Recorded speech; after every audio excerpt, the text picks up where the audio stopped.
Hello, welcome to the Center of Excellence for Infant and Early Childhood Mental Health Consultations Conference, Equity from the Start. My name is Wendy Jones, and I will serve as your session moderator.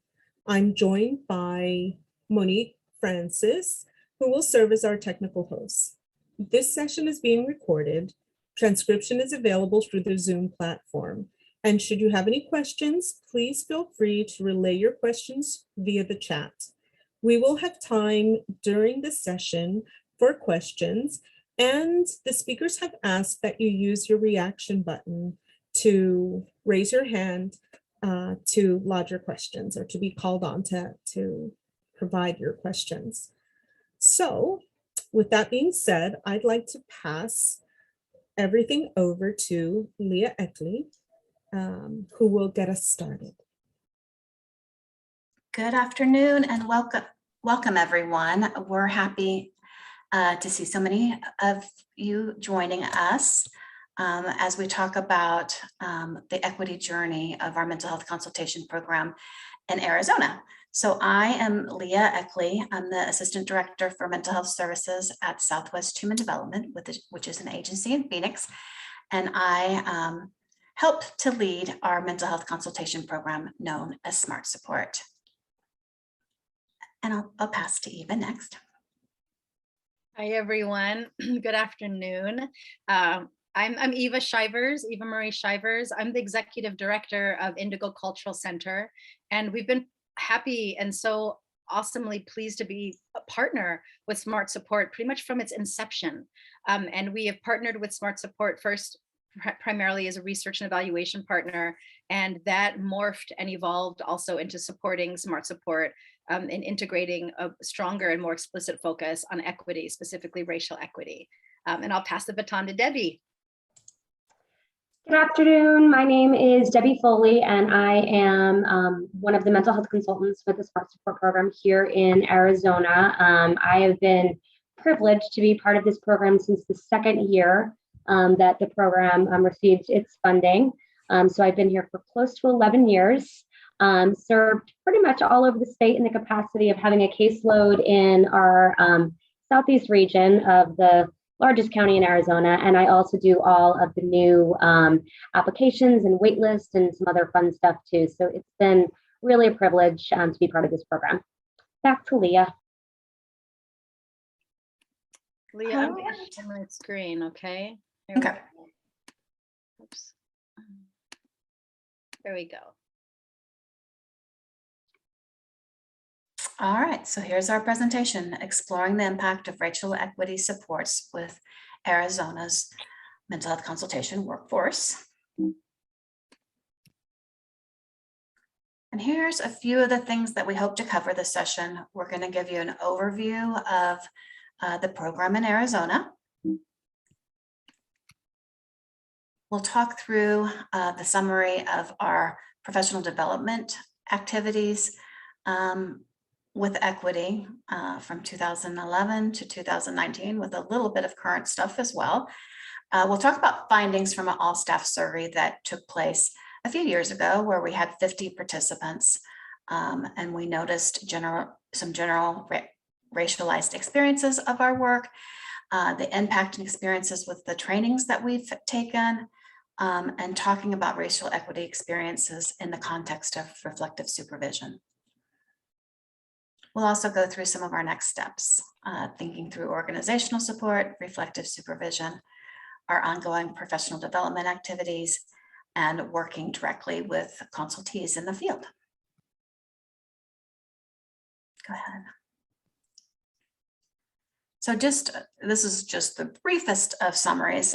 We are a pretty large program that's been providing services for 12 years now. We got our first contract in late 2019 and had a lightning quick ramp up and started serving sites in 2010. Today we serve close to 400 sites, about 50 home visiting teams, a few family, friend, and neighbor programs, and we have multiple funding sources, but by far our largest provider of funding and champion of mental health services and consultation in Arizona is First Things First, which is a tobacco tax funding that we have in Arizona. Okay. And so we have about 52 mental health consultants. That always varies a little bit at any given moment. We have some new funding with ARPA funds, so we are trying to hire many more mental health consultants. But currently we have about 52. We have about 8 supervisors, 4 senior managers, and just a couple admin staff, which I should have put on this slide as well. So all of our consultants in our system called Smart Support have a graduate degree in a license eligible mental health discipline. We prefer 1 year's postmasters and 3 years postmasters for supervisors, although we do, for the right candidate, we do look at all levels of experiences, pre-degrees as well. And we love to have people that have experience working with young children or group settings. And we usually are able to find those folks, but we are willing to hire the right person at the right time for the work that we do. Now, these are just briefly, some of the things that we're working on in the field. Our program supports caregivers to encourage the healthy emotional and social development of all children. We want to identify and address any mental health struggles of individual children. We certainly have a goal of reducing suspensions and expulsions in childcare programs. We hope to bridge and strengthen relationships between families and school. And we want to increase the knowledge of early trauma and encourage trauma-informed care in settings. Always our goal is to provide culturally responsive services that promote equity and reduce disparities. Here's a visual for you to have kind of a quick look at what our framework for our program is, and that's the metaphor of using a house with the structures and supports in place. You can kind of see we have social justice is very important within our model. We have a service delivery system, we have advanced training, we have reflective supervision. We encourage celebration of ourselves, our clients, our communities. So that's part of the model as well.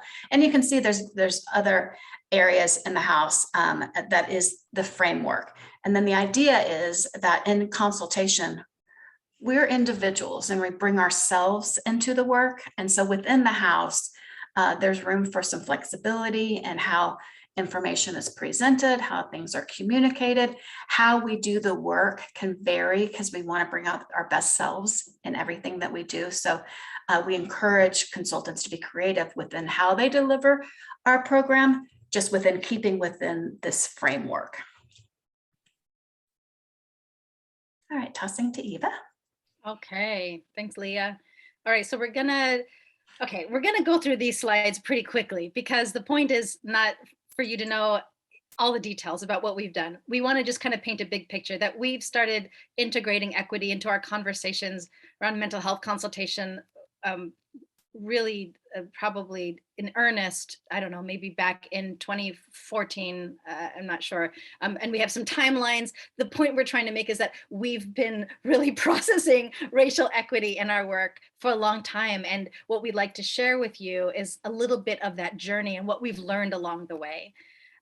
So Leah, do you want to speak a little bit to like the organizational climate?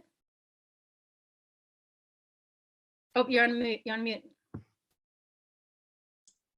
We're always striving to create the environment of equity in our workforce. And it starts with recruiting people into our system. And so we look for an equity stance in our interview questions. We share about the diversity informed tenets for working with families, children in the interview process. So we really want to make that clear from the get-go, and so that people are choosing to work in a program that they know that this is going to be a piece of it.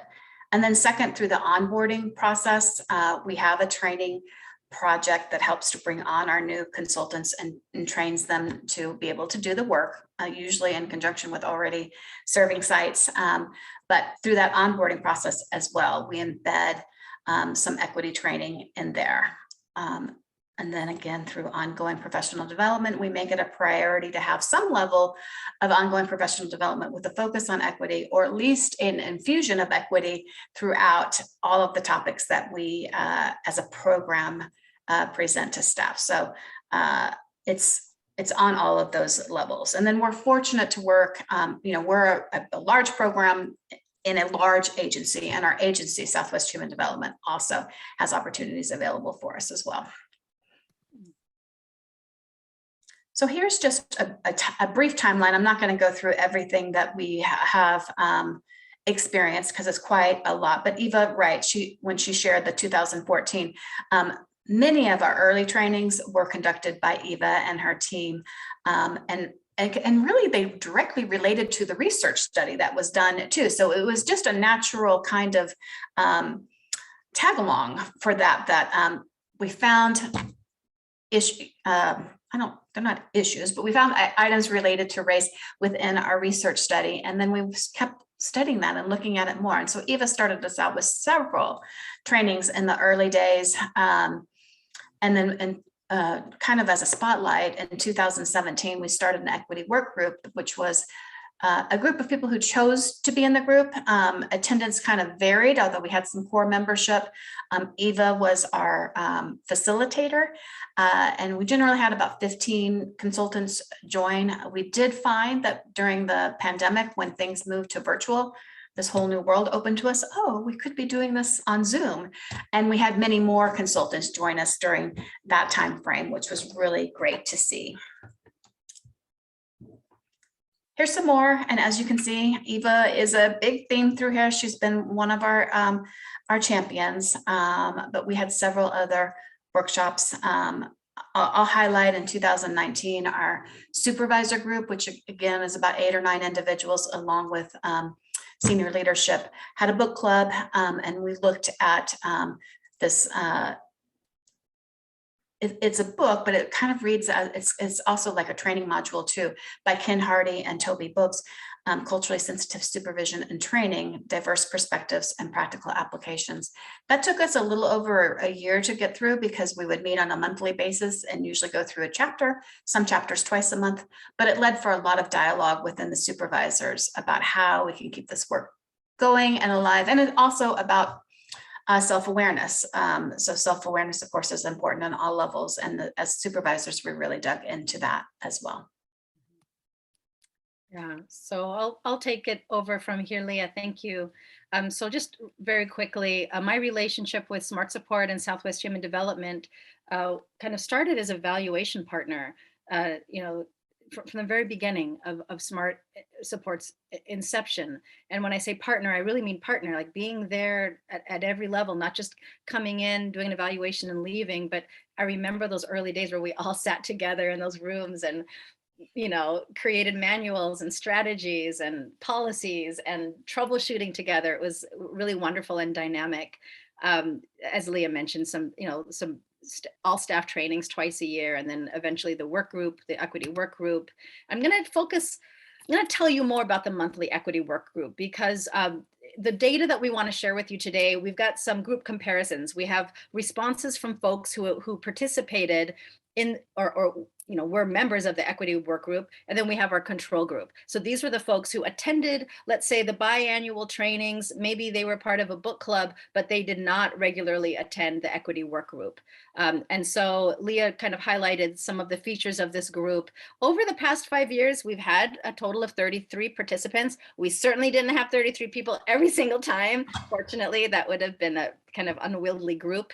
On average, we had about 10 people, and 7 of those people attended more than 50% of sessions.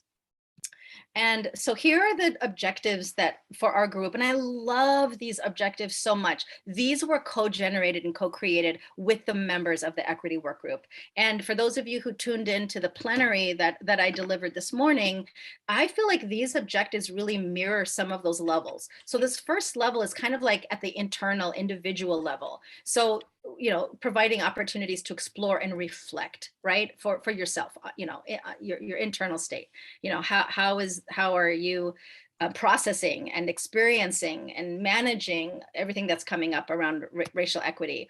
And then the second level is more interpersonal. How do we support one another as colleagues, right? So we support with one another through deeper conversation, raising awareness, right? We welcome, we have a stance of welcoming the opportunity to lead and be a voice in those meetings where nobody is saying anything about equity. You're the person perhaps who raises their hand and says, well, what about this? You know, it's so important in group dynamics that you have at least one, if not more, equity champions. That's something that we're really trying to shift, I think, all over the country. Is there shouldn't be just that one person who is the equity champion in your program. And then finally, in thinking about our kind of outward facing, community facing work, this was really important that we held this also as an objective, that we serve our communities with intention. And throughout your time already so far in this conference, I've heard several themes around kind of meeting the community where they are. What are our competencies around relating to communities? It matters. It matters. It matters in ways that we're not even aware of, because this, I think this objective in particular, we give a lot of lip service to it, but I don't know that we really know how to do it well yet. And so I think it has big implications for our workforce and who's in our workforce and where they come from, you know, in terms of their community background. It has big implications for who does the work also. So this is kind of a general template. This is what we do every time we get together, you know, and it might vary from time to time, but I wanted to share this with you because the way that we run this work group is pretty reflective and really kind of tuning in to that embodied experience. So of course, checking in. What did you bring in the room with you today? Who did you bring? What's like, we all come from meetings with consultees or a training or an encounter, and sometimes we're distracted, and so we give ourselves some time and space to just speak what is happening for us just in the moment as we're arriving into our space together. Yes, we do have moments of stillness, and yes, based on the embodied mindfulness approach that you heard me talk about this morning. And then we also have some kind of a grounding exercise. You might think of this as maybe a what people call an icebreaker, or a question, you know, maybe a question about your childhood or something from your past. It might not necessarily be related to consultation, but it's related to you and who you are. And what it kind of scratches kind of off the surface is a remembrance of who you are, where do you come from, why are you here, where are you going. I try to find questions that tap into one element of those four essential questions. We always do group agreements and reflections. We are co-creating our container every single time we come, and every time we show up, we might be in a different space. And so it's really important that we start to embody those group agreements. We do a lot of exploration of ideology and definitions and frameworks. And I would say this past year, we were more explicit about including infant mental health frames, specifically the competencies right here, really wanting to move towards practice. In our early days, in our early years, we spent more on processing what was happening inside of us. And then I think the longer we're together, it kind of organically shifted into talking about how this equity work shows up in our relationships with consultees, you know, and then how can we help support one another in things that are bubbling up for us, or perhaps triggering or emotional racialized experiences. And then towards the end, you know, we're trying to do some integration. Okay, let's revisit the tenets. You know, it's a key frame for how we do our work with smart support. What tenets do you think we talked about today, right? So a practice and integration. And then here, of course, inspired by Fussy Baby, as you're leaving the group, what 3 words or feelings are coming up for you?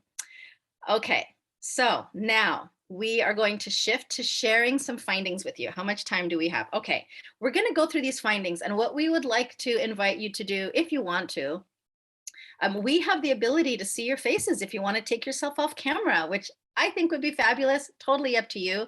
We're going to be presenting some data. If you have a question about the data or want a clarification, or you're like, whoa, have you considered the implications for that? Like if you have a reflection you want to share with us, raise your hand. We want this to be an interactive portion of our session because we're also trying to understand these data.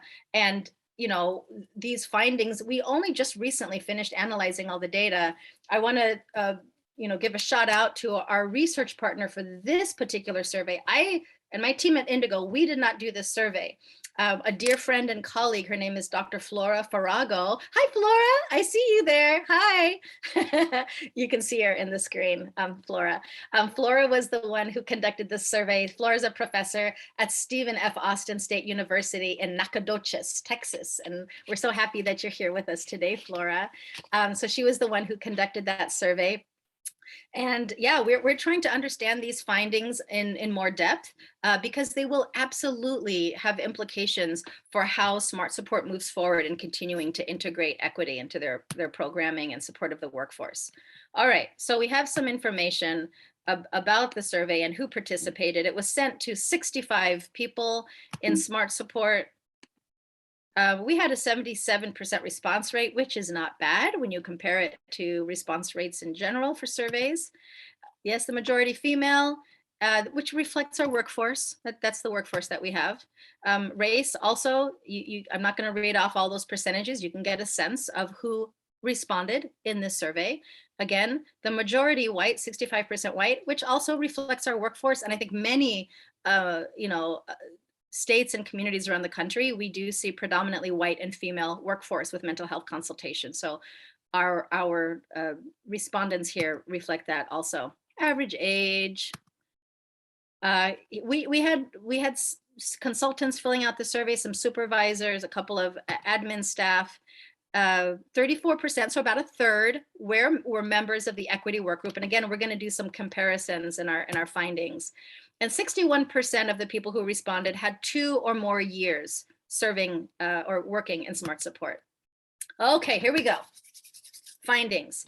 All right, the first set of questions is just kind of like your general experiences around race doing this work of mental health consultation. So just some general questions. First and foremost, does race come up in your work? 84%, yes. Yeah. These questions that you're going to hear, I've actually asked these questions of mental health consultation workforce around the country. And so in my mind, I'm kind of comparing it to how other populations of consultants have responded to this question. I would say that this percentage of 84% is slightly lower than what I see in other cities or other states. But again, this survey was conducted in 2019. I think if we collected this data today, we would probably have a different number here. So just keep in mind, this was collected back in 2019. Okay, with whom are you most likely to encounter racial equity issues? All right, I'm going to let you get oriented to the way that our findings are depicted here. You see the bottom row is teachers, families, administrators, and by administrators, we do mean childcare administrators, colleagues, supervisors, leadership. So you see all these different. And then the blue line, the blue column, those are the folks who participated in the equity work group. And the red column, those are the people, they still attended a lot of trainings, right? They still attended trainings throughout the year, but they were not in that monthly equity work group. And so I think that the biggest difference here, I think if we're comparing groups, is with families. So the control group, 72% were like, oh my gosh, these, where I see racialized instances coming up is when I'm working with families. That's a really big difference there. For our equity work group participants, I think I'm looking at this finding around colleagues and peers. About half of the equity work group participants said, no, this is where I experienced the majority of racialized experiences. Similarly, with leadership over there at the far right end, we see a big difference in how the control group responded and how the equity work group responded in kind of, where do you see the most instances of race coming up in your day-to-day work. Okay, I'm just gonna quickly, okay, Leah, I see you responding. Okay. Will someone just interrupt me if there's a question that we need to attend to? Just interrupt me. Other than that, I'm just gonna keep going. Oops, okay. which topics or situations cause you the most discomfort or most dysregulation at work? And these were open-ended responses. So we, like, people kind of typed in their answers here. And after I go through these themes, Debbie, I'm going to punt over to you just for any comments that you want to make. So, we found themes, and the most common theme was, I am most dysregulated when I observe with my own eyes and I feel in my own body bias and instances of stereotyping or racism with my consultees, with the people I work with. That is the most dysregulating for me. And in second place is interaction with colleagues, right? Microaggressions, right? And then you can see the rest of the themes there, unacknowledged white privileged, fear of offending, like, oh, that causes me the most dysregulation. I'm afraid, like, I'm going to say the wrong thing, and then I'll ruin this relationship with my consultee. That's a big fear. That's down at the bottom, fear of rupturing relationship with consultee. A couple of people said my own shortcomings, like, I'm just afraid that I don't know how to do this racial work well. Am I going to say the right thing? Do I have the right tools? What are my strategies? I'm going to pause here, Debbie, just for you to reflect, from your vantage point as a practitioner. You've been doing this work for a long time. Mhm. And if it's okay for me to share, relatively new you were finally able to attend the equity work group once we went virtual. You weren't able to before because of your schedule. But as you look at these findings, what comes up for you as a practitioner of mental health consultation? Yeah, sure. I see so many parallels because, and I want to, say again, Eva had talked about, this survey, we completed this in 2019. So this is pre-pandemic, this is pre-George Floyd, this is we were really just at the beginning of getting into the stuff, right? And feeling very comfortable, feeling more comfortable, I should say, talking about equity. And I think that, when I look at these findings, absolutely, observing bias in consultees was always very dysregulating. But then I got caught in the what is going to happen if I say something and that person is not receptive to hearing what I'm saying, and what that rupture, is really going to look like. And can we repair this? There definitely was that fear. So, I really look at those three things of the observing biases, fear of offending, and then my rupture and repair work. And that became really difficult. When we fast forward, and Eva will talk about this in a bit, when we fast forward, to now, and, especially with me jumping into the group in the middle of the pandemic, it's not even, I don't even feel like I pause that much anymore. I'm more open to really just talk about things, because we really have had the privilege to be able to process. And there are so many things that, we'll talk about in a few minutes as to why it is that we feel more comfort, more of a comfort level. And again, as you can see, I am, for the most part, a cultural outsider. I am, a white woman, working in some communities that, again, I am a cultural outsider. So it's been really amazing to be able to go through things and kind of do a cross comparison and reflection back to where I was when this was done and then where we are now. Mm-hmm. Yeah, that's great, Debbie. Amita, hi, Amita. I don't see your face because I can't extend my, there you are. Hi, I saw your question. I think the hope was to analyze our qualitative data and see if there were some big differences in themes.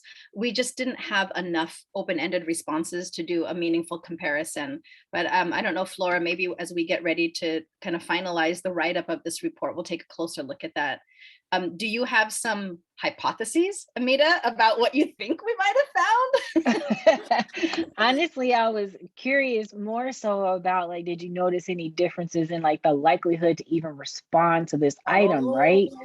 For folks who did participate in your work group versus not, because the question in of itself is I think it's a really thoughtful question that a person who has been doing the work would maybe have some reflections like easily accessible and be able to contribute maybe more easily, I don't know, versus like those who have not been doing the work and engaged in that deep critical self-reflection process, just being like, I'm not gonna answer this, it's not that important. Okay, I love it. Flora, let's add that to our list of things to do next. Thank you for that. That's great. That's great. That's great. I can't wait to dig in and see.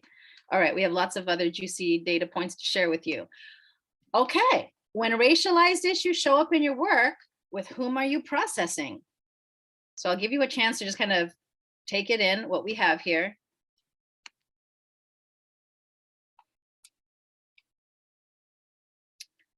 Okay, by far the number one answer is I process with my colleagues, I process with my peers. There's not a big difference there. The places, I don't know, where we see the biggest differences are with supervisors, our control group. They tend to process more with the supervisors, but even our equity work group, 53% of them are processing. I think it's interesting with the equity work group members, a more significant number are processing outside of work, right? With friends and family. I don't know about you all, but that is what I do too, a lot. So yeah, interesting. We'll keep going unless there are some questions that we need to answer. Oh, I love this one. How do you respond or react to the racialized instances that cause the most dysregulation or discomfort? What do you do? What do you do? What do you do? So take that in for a moment.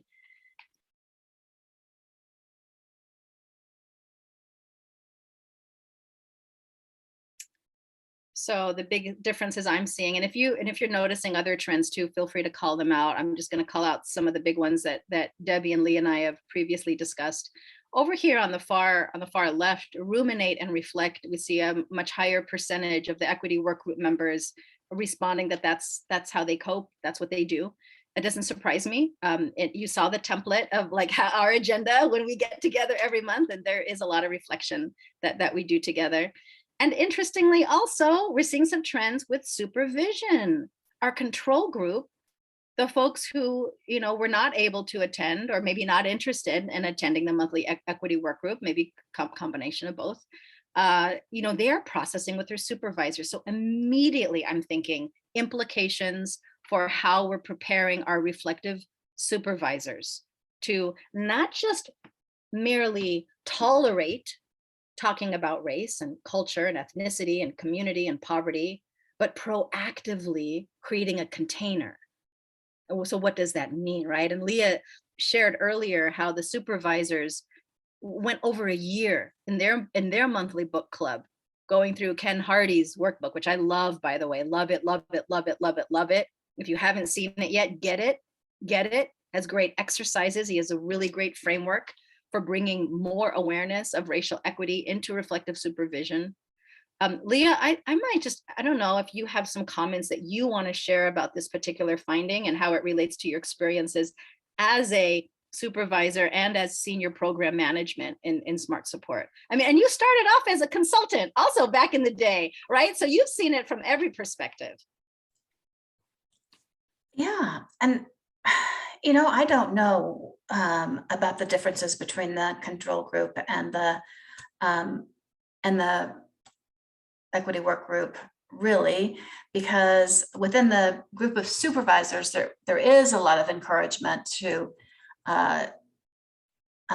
strive to be open to discussing things about race. And now, this often comes up around when we're seeing what looks like or what is differences in ways of relating to children of color behaviorally. And I think that's a lot of times where it initially might come up. It initially might come up too, because hopefully in the supervisory relationship, supervisors and supervisees are discussing their own personal differences, racial, cultural differences that could impact their relationship or what that looks like, and are encouraged to talk about these things. So I don't know about the differences, but I am glad to see that in both areas, there's a high percentage of people that are talking with their supervisor.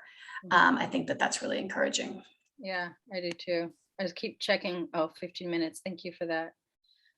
Okay, we're gonna keep going. All right, so now we're getting into what happened as a result of going through the various trainings with me and some of the others that were on Leah's previous slides. What were some of your experiences what was the impact of, attending the equity work group?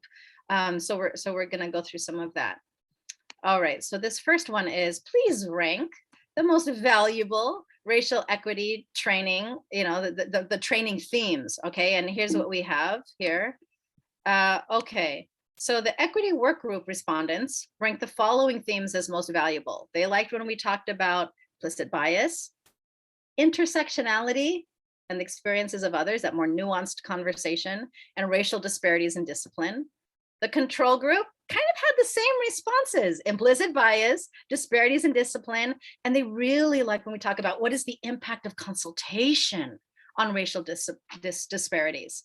I'm not sure how much meaning to pull from this. I think it's just kind of interesting to see what people are responding to. On this next one, what about learning formats? Okay, what was the most valuable for you? For the equity work group, they loved one-on-one conversations with colleagues, small group discussions. There's no surprise there. They liked the equity work group. Okay. And then for our control group, they, of course, small group discussions, one-on-ones, and reflective supervision. And we've already seen how some of the other data already bear out for the control group. This space of reflective supervision to have these conversations was really important, particularly for those folks who were not attending the monthly equity work group sessions. So immediately I'm thinking strong implications for who we hire as reflective supervisors, how we onboard, how we continue to support from an organizational perspective. How do we support them to continue to bring a strong equity stance? All right, have you explored additional racial equity professional development outside of Smart Support? Let's see, our equity work group answered yes more often. And then did Smart Support equity work inspire you to do this on your own? Yes, again, this is not a big surprise to me. We, of course, shared so many resources with one another. So one of the biggest things that we do, share webinars with one another, cool TED Talks with one another. Okay, here we go. I'm going to slow down for this one. Okay. When considering the impact, and that's in capital letters, because we're like, I'm sure many of us are wondering, well, if we do all these additional equity trainings, what impact does it have? We don't know yet. And so here's like the beginning, the glimmers of some understanding. When considering the impact that the equity work has had on your work, to what extent have you noticed improvements in these following areas? So starting on the left, use of a racial equity critical eye. Like, so the way that you see the work, right?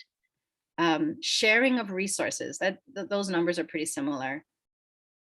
Mindfulness of those instances that are causing me dysregulation and discomfort. And so again, in our equity work group, we do a lot of kind of embodied mindfulness exercises. So that kind of that mindfulness, confidence to discuss racial equity topics with providers, with colleagues. I don't know, there's a little bit of a difference there. Not huge though. This next one, comfort, discussing topics around equity, pretty similar. Readiness to discuss race, and self-exploration. We see some pretty big on this far right side of your screen, self-exploration or reflection. There's some differences there between the equity work group and the control group. I'm going to pause just really quickly. Okay, thank you both. Khadijah, do you want to say a little bit more what you're thinking?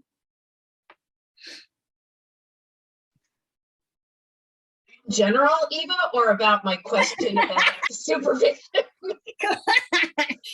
don't let me say a little bit more about what I'm thinking.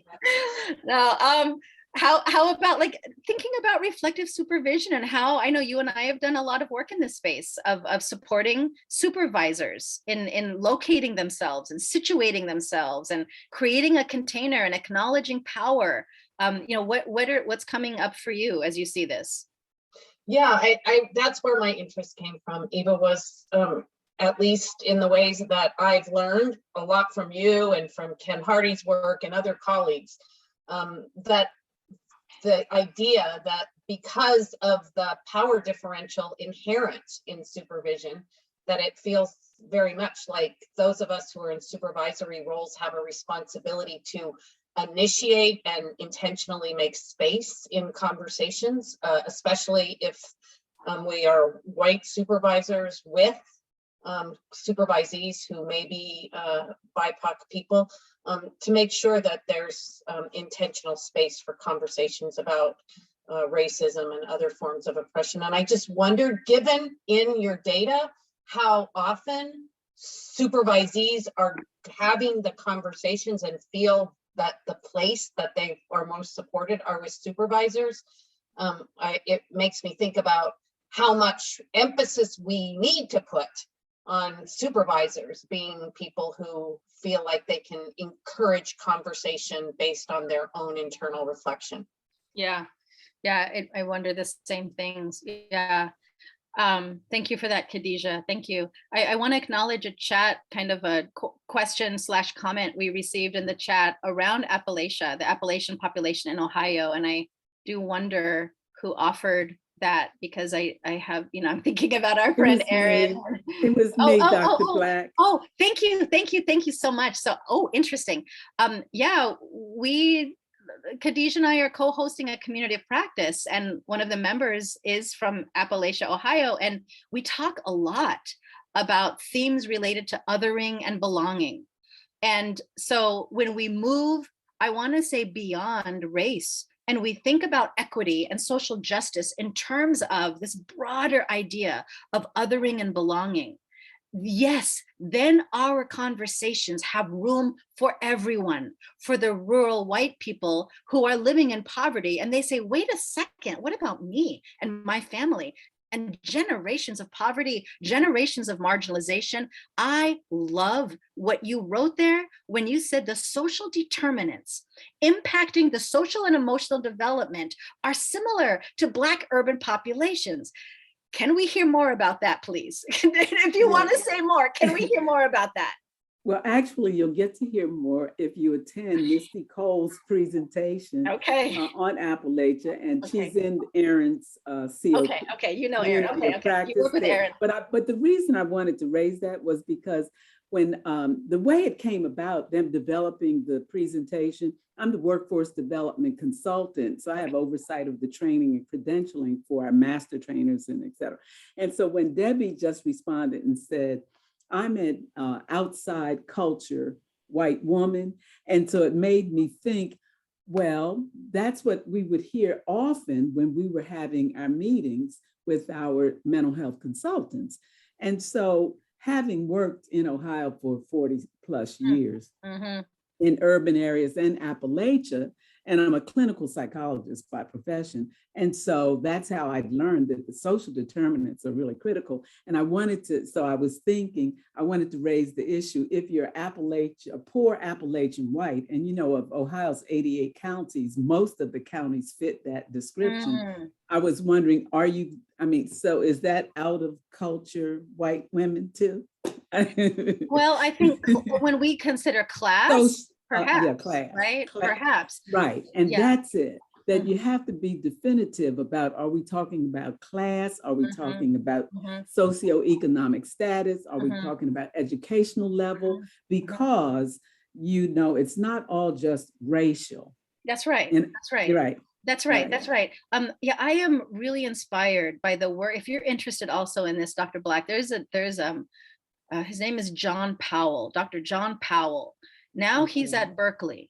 He used to actually be in Ohio, and he is almost single-handedly responsible for bringing us so much beautiful information around implicit bias. He has now extended the conversation to say, hey, we need to look beyond racial equity and look to more inclusive notions of othering and belonging. And I am still struggling, I'm just being transparent, I am still really struggling to wrap my mind and my heart and my body around that. It feels right, especially because the work that I do comes, it's inspired a lot by my spiritual beliefs. It feels right. Yes. I want to understand that more. How can we be in this conversation together? I think it's important that we start to expand the conversation. Thank you for that perspective. I think that's one that we can all lean into. This is interesting. This finding right here. I can't really read. Do you believe that smart support racial equity has brought any of your implicit biases to a conscious level, or has helped with your inner transformation and growth? So 100% of the equity work group members answered yes. And yeah, 94% of the control group answered no. And I love I just think this is just an honest response.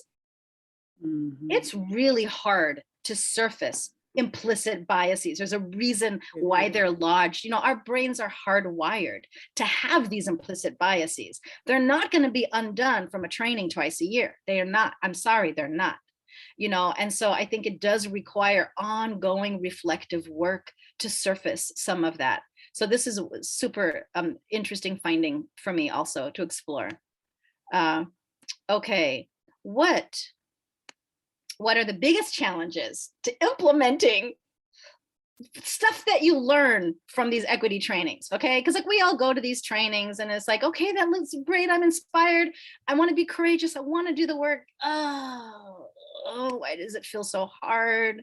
Again, this is an open-ended response. The number one response I thought was fascinating, but also totally in line with our consultants embodying the consultative stance and understanding how to dance with different people depending on how ready they are to have this conversation.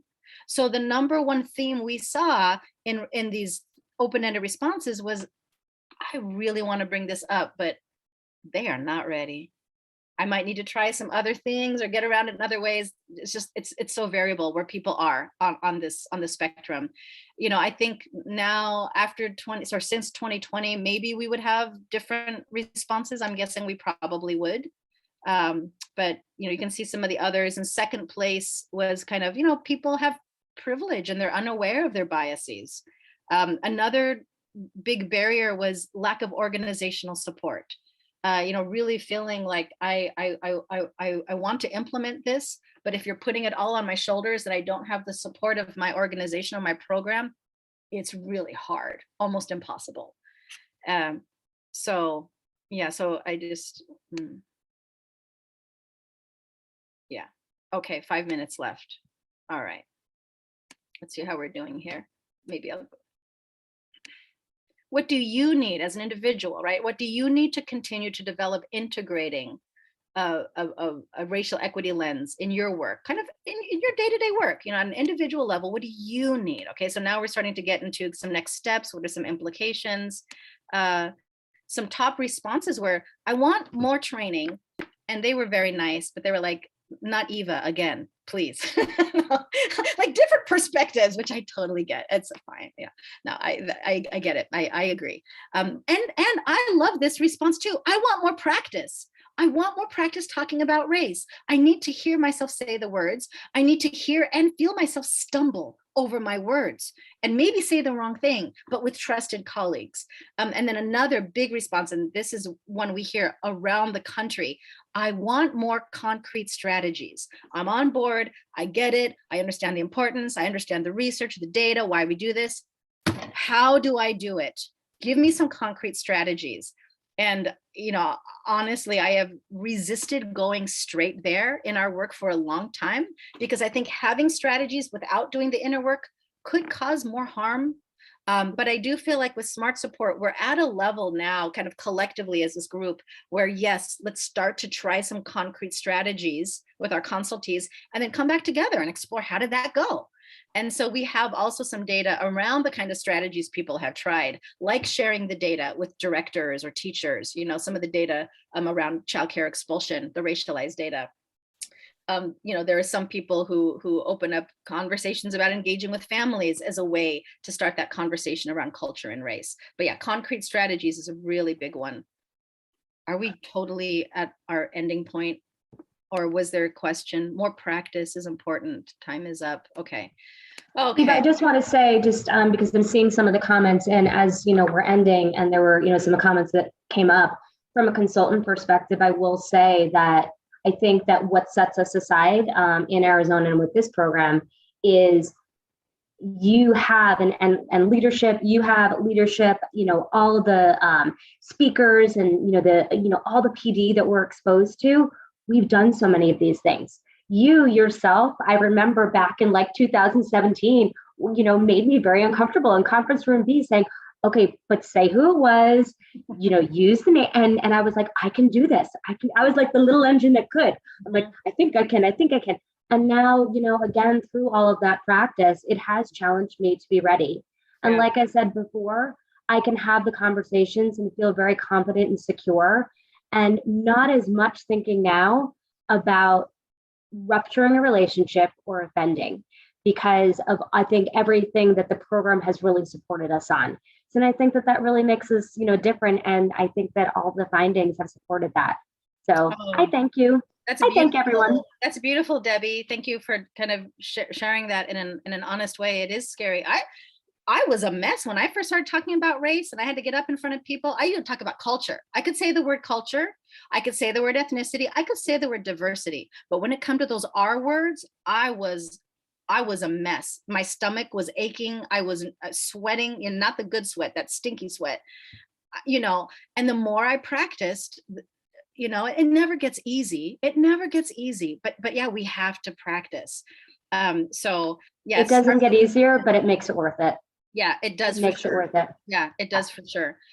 Yeah, so just real quick with supervision, we ask supervisors to reflect, on their experiences. And interestingly, when they responded and said, oh, I feel that my supervisee is open, they were like, strongly agree and agree.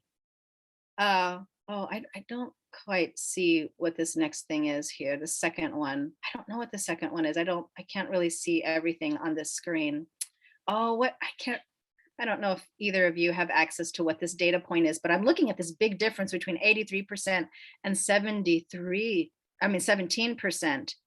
There's a really big difference there. And I just don't think that the screen is large enough to show all the text underneath.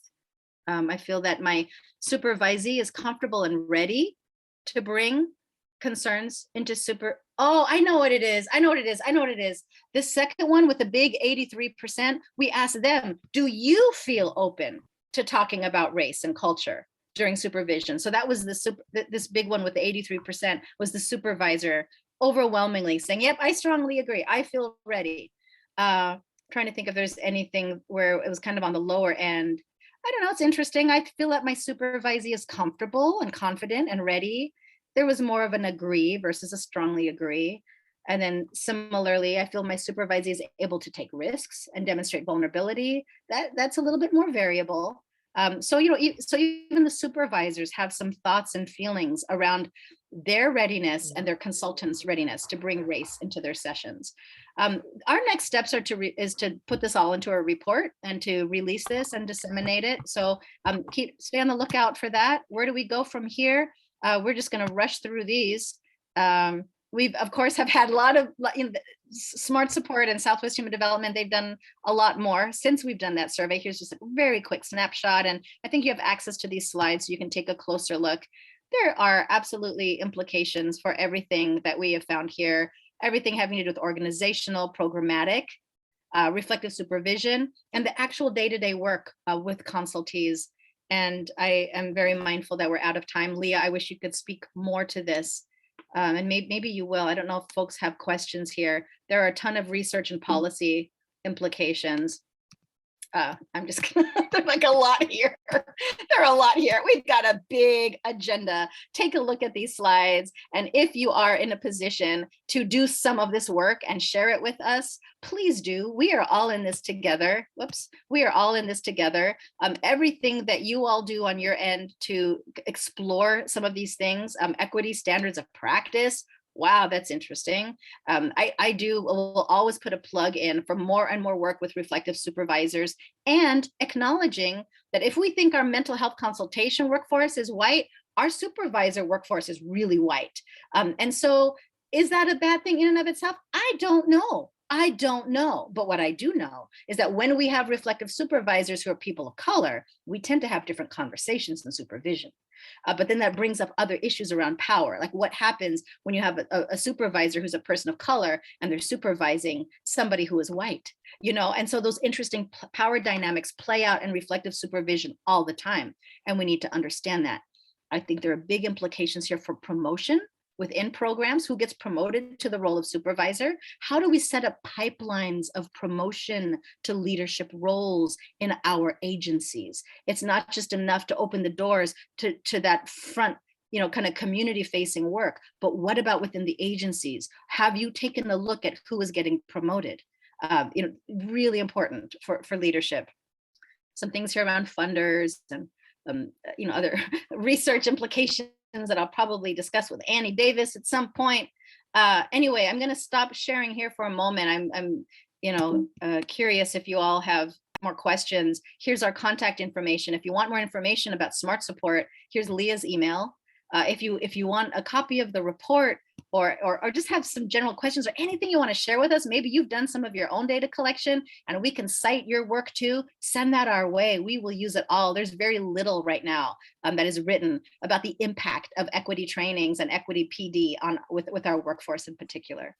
So I'm going to stop sharing here, but I'm curious in the couple minutes we have left if there are any comments, reflections. What do y'all think about this? What does it bring up for you in your programs? Unfortunately, I'm going to have to ask that they email you for that discussion. The final plenary begins in 2 minutes. So I do need to wrap folks up and kind of shoo everybody onto the plenary. I apologize for having to do that. Oh, no, thank you so much for your support today. I'm so glad that you all tuned in. And we'll see you at the next plenary. Flora, I'm glad you had the chance to tune in also. We've got our work cut out for us for our next steps, yeah? All right, everyone, take good care. I'm glad we got to see some of your faces. That was nice. All right, we'll see you around. Bye. Thank you.